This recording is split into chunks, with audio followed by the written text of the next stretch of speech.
Apple at Amazon nagsisimula ng iwanan ang China.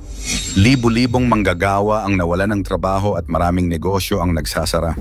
Sa kasalukuyan, matinding kaguluhan at pagbabago ang nararanasan ng China. Sa gitna ng tumitinding tensyon, maraming mabibigat na hamon ang kinahaharap ng bansa mula sa pagbagsak ng ekonomiya, paghigpit ng pamahalaan, lumalawak na tensyon sa loob at labas ng bansa, at mga posibleng epekto nito sa buong mundo. Bakit unti-unting bumabagsak ang ikalawang pinakamalaking ekonomiya sa mundo? Bakit ngayon ay nababalot ito ng kaguluhan, kontrol, at pangamba? At sino na ang bagong factory of the world? Yan ang ating aalamin.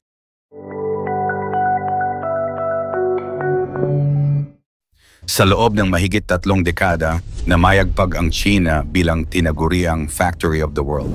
Sa panahong iyon, daan-daang multinational companies ang bumuo ng kanilang mga planta at production hubs sa mga lungsod tulad ng Shenzhen, Guangzhou at Shanghai. Sa kanila, nagmumula ang malaking bahagi ng electronics, kasangkapan, kasuotan at iba pang produkto na ginagamit sa buong mundo. Subalit sa kasalukuyang dekada, unti-unti nang nabubuwag ang imaheng ito. Dumarami ang mga balita na di umano ang mga dambuhalang kumpanya tulad ng Apple, Amazon at Samsung ay nagsisimula ng iatras ang kanilang operasyon mula sa China. Sa halip, lumilipat sila sa mga bansang tulad ng India, Vietnam, Mexico at iba pa. Ang paggalaw na ito ay hindi basta usapin ng negosyo, kundi isang palatandaan ng mas malalim na krisis sa loob at labas ng China. Tumataas ang gastos sa paggawa, dumarami ang mga limitasyon sa paggawa ng kabataan, lumalala ang tensyon sa geopolitika, at nagkakaroon ng mas istriktong kontrol ang pamahalaan. Lahat ng ito ay nag-aambag sa unti-unting paghina ng dating makapangyarihang sentro ng global manufacturing. Bakit umaatras ang mga kumpanya mula sa China? Isa sa mga pangunahing dahilan ng pag-atras ng mga kumpanya ay ang tumataas na sahod ng mga manggagawa. Noong 2005, ang karaniwang sahod ng isang manggagawa sa China ay humigit kumulang $150 kada buwan. Sa kasalukuyan, pumapalo na ito sa $1,200 kada buwan, isang pagtaas na hindi naabot kaya para sa mga kumpanyang nais mapanatiling mababa ang gastos. Samantalang sa mga bansang gaya ng India at Vietnam, nananatiling nasa pagitan lamang ng $250 hanggang $300 ang buwan ng sahod ng manggagawa. Sa Bangladesh, mas mababa pa, umaabot lamang sa halos $150 kada buwan. Dahil dito, mas pinipili na ng mga kumpanyang multinational ang mga bansang may mas murang labor cost. Bukod sa sahod, isang mahalagang aspeto ay ang pagbabago sa hilig at oryentasyon ng kabataang Tsino. Sa panahon ngayon, mas marami na sa kanila ang ayaw ng pumasok sa pabrika. Sa halip, mas pinipili nila ang mga trabaho sa teknolohiya, serbisyo, o mga industriyang mas magaan ang pisikal na trabaho ngunit mas mataas ang kita. Dahil dito, nagkakaroon ng labor shortage sa manufacturing sector. Napipilitan tuloy ang mga kumpanya na magtaas pa ng sahod o umangkat ng mga manggagawang galing probinsya, isang hakbang na lalo pang nagpapataas ng gastos sa operasyon. Hindi rin maaaring kalimutan ang epekto ng patuloy na umiinit na tensyon sa pagitan ng China at Estados Unidos. Mula pa noong 2018, naging sentro ng global trade war ang dalawang bansang ito. Nagpataw ng mataas na taripa ang US sa mga produktong galing China, umabot pa ito sa 245% sa ilang kategorya. Tumugon din ang China sa pamamagitan ng sarili nitong mga hakbang. Dahil dito, naging mas komplikado at mas mahal ang kalakalan sa pagitan ng dalawang pinakamalaking ekonomiya sa mundo. Nagkaroon ng kaguluhan sa supply chain, nagmahal ang mga produkto, at naging mas hindi tiyak ang hinaharap ng mga kumpanyang may malalim na connection sa Chinese manufacturing system. Saan lumilipat ang mga kumpanyang umaalpas sa China? Sa gitna ng mga krisis na ito, dumarami ang kumpanyang pinipiling isagawa ang tinatawag na China Plus One strategy. Sa halip na tuluyang iwanan ang China, pinipili nilang panatilihin ang bahagi ng kanilang operasyon doon habang sabay na nagpapalawak sa ibang bansa. Ang estratehiyang ito ay isang paraan upang mabawasan ang panganib at hindi gaanong maapektuhan sakaling may mangyaring krisis sa isa sa mga production hubs. Ang India ay lumilitaw bilang isa sa mga pangunahing benepisyaryo ng paglipat na ito. Malaki ang population nito, may mabilis na lumalaking middle class at aktibong isinusulong ng pamahalaan, ang mga pulisiya para akitin ang foreign investment. Sa kasalukuyan, halos 20% ng iPhone production ng Apple gaganap na sa India, isang malaking pag-angat mula sa halos 1% noong 2005. Katuwang nila rito ang mga kumpanyang Foxconn at Tata Group. Ang Samsung, Dell at iba pang electronics companies ay kasalukuyan ding naglalagay ng kanilang mga planta sa bansa. Ang Vietnam naman ay kilala sa pagiging agresibo pagdating sa electronics manufacturing. Sa Hanoi at Bac Ninh, naroroon ang mga malalaking pasilidad ng Samsung, Intel at LG.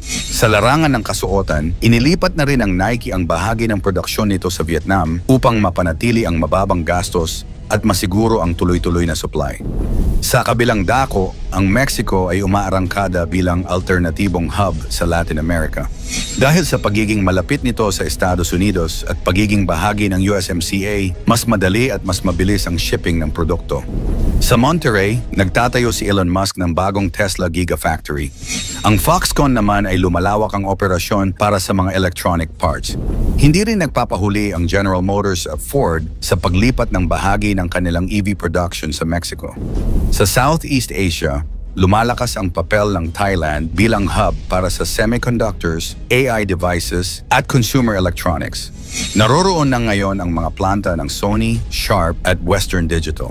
Ang Bangladesh, sa kabilang banda, ay patuloy na lumalakas bilang pangalawang pinakamalaking exporter ng garments sa buong mundo.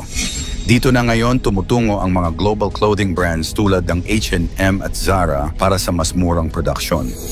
Mga epekto sa ekonomiya ng China at sa pandaigdigang pamilihan. Hindi maikakaila na ang pag-alis ng mga kompaniyang ito ay may direktang epekto sa ekonomiya ng China. Sa mga industrialisadong probinsya tulad ng Guangdong, lumobo ang unemployment rate mula 4.2% noong 2024 patungong 6.5% sa 2025. Marami ang nawalan ng trabaho at ang mga small at medium enterprises na umaasa sa export ay unti-unting nalulugi. Kasabay nito, bumagal ang pagtaas ng GDP ng China mula 6.3% pababa sa 4.8%. Hindi lang ito pang-ekonomikong usapin, may mga implikasyon din ito sa sosyal na katatagan. Habang dumarami ang mga walang trabaho, lumalaki ang hindi pagkakasiya sa pamahalaan at lumalawak ang agwat sa pagitan ng mayayaman at mahihirap. Sa ilang lugar, nakikitaan na ng mga protesta at pag-aaklas mula sa mga manggagawa at estudyante. Sa pandaigdigang antas, ramdam din ng mga mamimili ang epekto ng krisis. Tumataas ang presyo ng mga produkto. Umabot sa 12% ang itinaas ng smartphones, habang 8% naman sa mga damit. Nauuso ang second-hand economy, mas pinipiling suportahan ang lokal na produkto at lumalaganap ang pagkaantala sa delivery ng gadgets, electric vehicles, appliances at hotel supplies. Ang mga pagbabago sa supply chain ay nangangailangan ng panahon bago muling maging matatag. Ang kasalukuyang pag-alis ng mga malalaking kumpanya mula sa China ay hindi simpleng desisyon. Isa itong tugon sa masalimuot na kombinasyon ng mataas na gastos, pagbabago sa demografiya at lumalalang tensyon sa politika at ekonomiya. Habang lumalakas ang India, Vietnam, Mexico, at iba pa bilang bagong sentro ng produksyon, unti-unting nababawasan ang sentral na papel ng China sa pandaigdigang ekonomiya. Para sa China, ito ay isang tawag para sa reforma at pagnilay. Para sa mga mamimili, ito ay isang panibagong hamon, mas mataas na presyo, mas mahabang hintayan, at bagong tanong tungkol sa kalidad. At para sa buong mundo, ito ay hudyat ng isang bagong yugto kung saan ang kapangyarihan sa production ay hindi na sentralisado, kundi hati-hati na sa iba't ibang rehiyon ng mundo. Kung hindi na ang China ang magiging sentro ng pandaigdigang produksyon, sa palagay mo sino ngayon ang may kakayahang humawak ng trono? Ikomento mo naman ito sa ibaba. Huwag kalimutang mag-like and share. Maraming salamat at God bless.